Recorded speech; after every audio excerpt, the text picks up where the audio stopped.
कैसे हैं आप लोग। आज की क्लास में हम पढ़ने वाले हैं क्लास 10th इंग्लिश का फर्स्ट फ्लाइट बुक से एक पोएम जिसका नाम है एमेंडा और इसके पोएट है रॉबिन क्लीन। ठीक है, चलिए सबसे पहले एक ब्रीफ इंट्रोडक्शन को देखते हैं।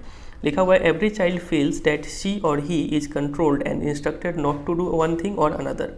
हर बच्चे को ऐसा लगता है कि उसे कंट्रोल किया जा रहा है और उसे लगातार इंस्ट्रक्ट किया जाता है कि उसे क्या करना है और क्या नहीं करना है।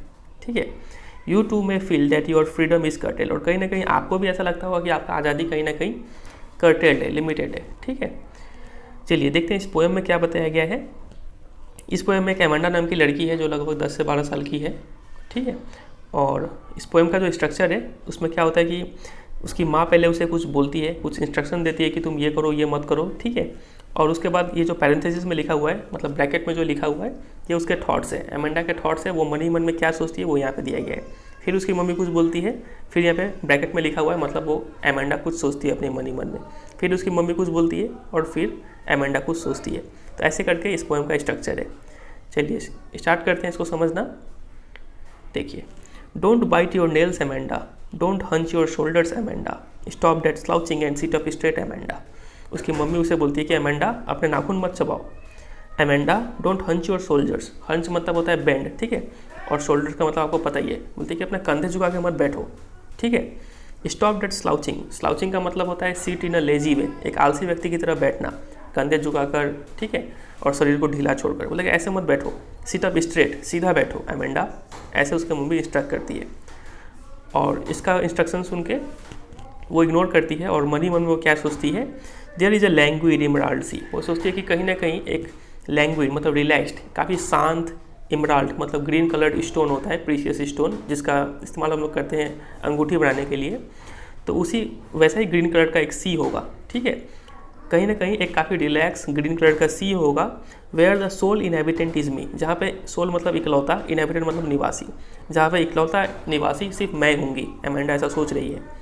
अ मरमेड ड्रिफ्टिंग ब्लिसफुली, मैं एक मरमेड होंगी। ठीक है, मरमेड मतलब होता है जलपरी, जिसका आधा शरीर मछली का होता है और आधा शरीर लड़की का होता है। ठीक है, मैं एक जलपरी होंगी ड्रिफ्टिंग ब्लिसफुली, और मैं ड्रिफ्टिंग का मतलब होता है मूव स्लोली, मैं उसमें धीरे धीरे मूव कर रही होंगी। और ब्लिसफुली का मतलब हैप्पीली। ठीक है, काफ़ी शांति वहाँ पे महसूस कर रही होंगी मैं, ऐसा वो सोचती है। फिर उसकी मम्मी कुछ बोलती है कि did you finish your homework Amanda, did you tidy your room Amanda, I thought I told you to clean your shoes Amanda. बोलती कि एमेंडा तुमने अपना होमवर्क पूरा किया क्या, तुमने अपना रूम साफ़ किया, मुझे लगता है मैंने तुमने कहा था कि तुमने अपना जूता साफ़ कर लेना, क्या तुमने ऐसा किया। तो इतना सुन के वो काफ़ी इरिटेट हो जाती है और मन ही मन में सोचती है आई एम एन ऑर्फन। अब देखिए वो इतना फ्रस्ट्रेट हो जाती है अपना मम्मी का ये इंस्ट्रक्शन सुन के कि वो सोचती है कि मैं एक अनाथ हूँ। ठीक है, अनाथ मतलब ऐसा बच्चा जिसका माँ बाप ना हो। I am N orphan roaming the street, और मैं रास्ते में रोम कर रही हूँ, मतलब एमलेसली मूव कर रही हूँ। I pattern soft dust with my hushed bare feet, और मैं अपने हुस्ट का मतलब होता है क्वाइट, साइलेंस। ठीक है, बेयर मतलब नंगा, फीट चप्पल नहीं है पैर में। ठीक है, तो मैं अपने पैरों से उस सॉफ्ट डस्ट में क्या कर रही हूँ, पैटर्न बना रही हूँ। द साइलेंस इज़ गोल्डन, और वहाँ का जो साइलेंस है ना, जो खामोशी है, वो सोने की तरह मूल्यवान है। द फ्रीडम इज़ स्वीट, और जो फ्रीडम जो मिला है, जब वो ऑर्फन होने के कारण जो फ्रीडम मिलता है, वो फ्रीडम जो है काफ़ी अच्छा फ्रीडम है, ऐसा वो सोचती है। फिर उसकी मम्मी कुछ बोलती है don't eat that chocolate Amanda, remember your acne Amanda, will you please look at me when I am speaking to you Amanda. उसकी मम्मी बोलती है कि तुम चॉकलेट मत खाओ एमेंडा, तुम अपने एक्नी को याद करो। क्या आपको गुस्सा नहीं आता जब आप रास्ता भटक जाते एमेंडा, उसकी मम्मी बोलती है कि तुम चॉकलेट मत खाओ एमेंडा, तुम अपने एक्नी को याद करो। ठीक है, एक्नी मतलब चेहरे पे जो मुहासे हो जाते हैं, खासकर टीनेज एज में। ठीक है, तो उस मुहासे को एक्नी बोलते हैं। लेकिन एक्नी को याद करो, तुम चॉकलेट मत खाओ नहीं तो और ज़्यादा हो जाएगा। Will you please look at me when I am speaking to you Amanda, और बोलती है कि तुम मेरी तरफ क्यों नहीं देख रही हो, तुम मेरी तरफ देखो जब मैं तुमसे बात कर रही हो तो। ठीक है, तो इतना सुनकर एमेंडा फिर क्या सोचती है, आई एम रपंजल। रपंजल एक स्टोरी है एक लड़की के बारे में जिसके बाल काफ़ी लंबे होते हैं और गोल्डन कलर के होते हैं।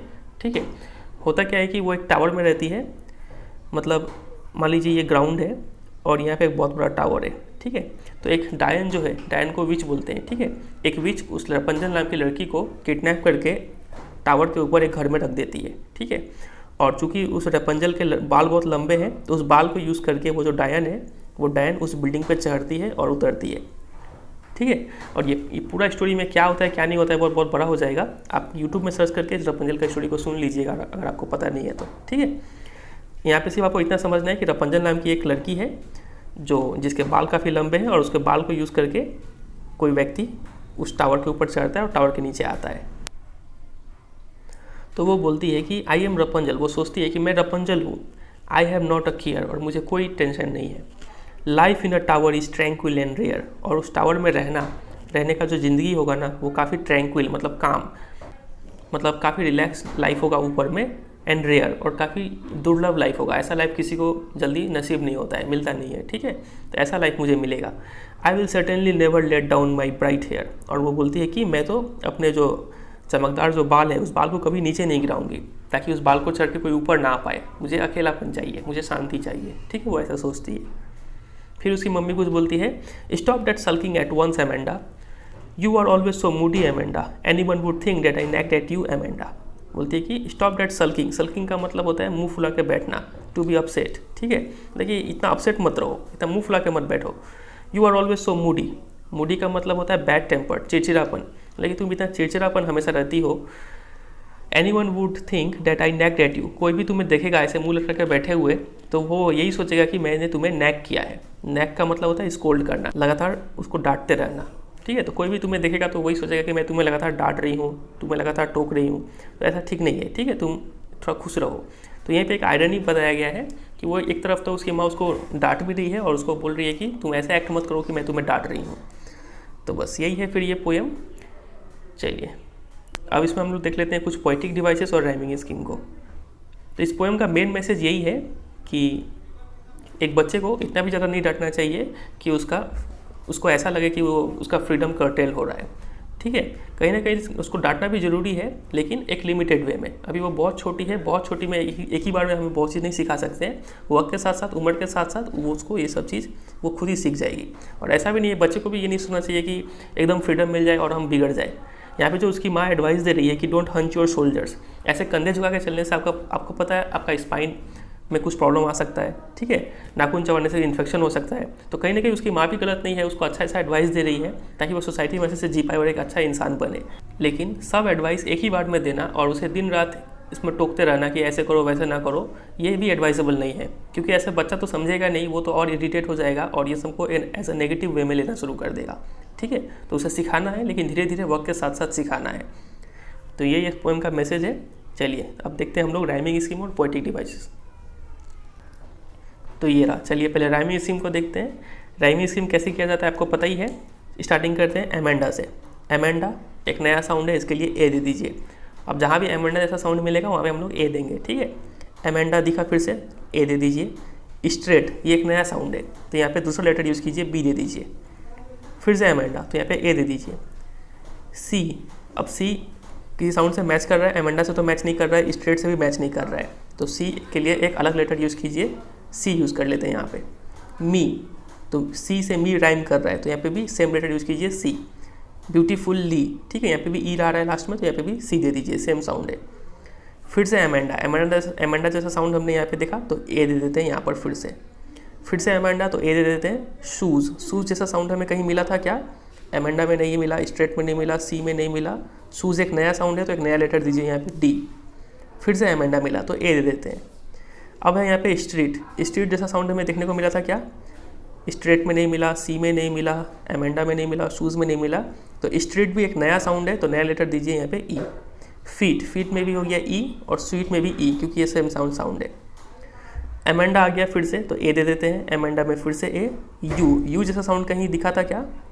नहीं दिखा था, तो यहाँ पे नया लेटर दीजिए, एफ। और एमेंडा के लिए फिर से ए। सिमिलरली यहाँ पे केयर जैसा साउंड हमें ऊपर नहीं दिखा, तो जी दीजिए। रेयर और हेयर सेम साउंड है, तो जी जी जी रिपीट हो गया। एमेंडा के लिए फिर से ए, एमेंडा के लिए फिर से ए। यू, यू के लिए एच दे देते हैं, और एमेंडा के लिए ए। तो इसका राइमिंग स्कीम क्या निकल के आ रहा है? A A B A, C C C, A A D A, E E E, A A F A, G G G, और ए ए एच ए, ठीक है। तो अगर आपके एग्जाम में मान लीजिए ये स्टैंजा सिर्फ आता है, ठीक है, सिर्फ ये स्टैंजा देते हैं और आपको बोलते हैं राइमिंग स्कीम लिखो इसका, तो आपको भूल जाना है, आपको सीधा स्टार्ट करना है ए से, और यू एक नया साउंड है, तो आप यहाँ पे बी दे दीजिएगा, और एमेंडा फिर से ए हो जाएगा। मान लीजिए आपको एग्जाम में ये स्टैंडर देते हैं और बोलते हैं राइमिंग स्कीम लिखो इसका, तो आपको क्या करना है, ये तो आपको फिर से ए से स्टार्ट करना होगा, ठीक है। कि अगर आपके लिए नया साउंड है तो वहाँ पे ए दीजिएगा, फिर रेयर तो ए, और हेयर तो इसके लिए भी ए। समझे कि नहीं समझे? तो एग्जाम में क्वेश्चन आएगा राइमिंग स्कीम के ऊपर, तो उस पैरा के लिए नया राइमिंग स्कीम स्टार्ट कीजिएगा, ठीक है, उस स्टैंजा के लिए। चलिए, तो हमने बात कर लिया राइमिंग स्कीम के ऊपर। चलिए अब बात करते हैं पोएटिक डिवाइसेस पे। सबसे पहला पोएटिक डिवाइस आपको यहाँ पे दिख रहा होगा, फर्स्ट लाइन पे डोंट से स्टार्ट हो रहा है और सेकंड लाइन पे डोंट से स्टार्ट हो रहा है। तब 2 कंसेक्यूटिव लाइन्स सेम वर्ड से स्टार्ट होते हैं, तो आपको पता होगा यहाँ पे पोएटिक डिवाइस क्या है, एनाफोरा, ठीक है। चलिए अगले डिवाइस पे मूव करते हैं। आप सेकंड लाइन में देखिए, डोंट योर शोल्डर्स, ठीक है। तो ओ साउंड यहाँ पे प्रोमिनेंट हो रहा है, तो प्रोमिनेंट ऑफ वॉवेल साउंड क्या कहलाता है, असोनेंस, ठीक है। ये हो गया दूसरा। तीसरे पे मूव करते हैं, थर्ड लाइन पे, स्टॉप स्लाउचिंग सिट स्ट्रेट, ठीक है। तो यहाँ पे 2 वर्ड्स में के स्टार्टिंग में कॉन्सोनेंट साउंड रिपीट हो रहा है, तो यहाँ पे पोएटिक डिवाइस क्या हो गया, आपको पता होगा, एलिटरेशन, ठीक है। अगर आपने पहले के पोएम के वीडियो देखे हैं तो आपके लिए तो ये काफ़ी ईजी मैटर होगा, ठीक है।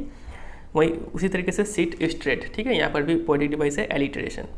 चलिए आगे मूव करते हैं। ये देखिए एमेराल्ड सी, तो यहाँ पे सी को कंपेयर किया गया है एमेराल्ड से, ठीक है। तो यहाँ पे 2 चीज़ को कंपैरिजन किया गया है, तो यहाँ पे पोएटिक डिवाइस है मेटाफर, ठीक है। जब भी 2 चीज़ को कंपेयर किया जाए और यहाँ पे एज और लाइक जैसे शब्द ना हो, तो यहाँ पे पोएटिक डिवाइस होता है मेटाफर। आगे मूव करें। अच्छा, मेटाफर और कहीं है तो उसको भी देख लेते हैं। ये देखिए साइलेंस इज़ गोल्डन, ठीक है। साइलेंस को कंपेयर किया गया है गोल्ड के साथ, तो ये भी हो गया metaphor. Freedom is sweet, freedom को कंपेयर किया है स्वीट के साथ, ठीक है, तो ये भी हो गया मेटाफर। और कहीं है क्या मेटाफर?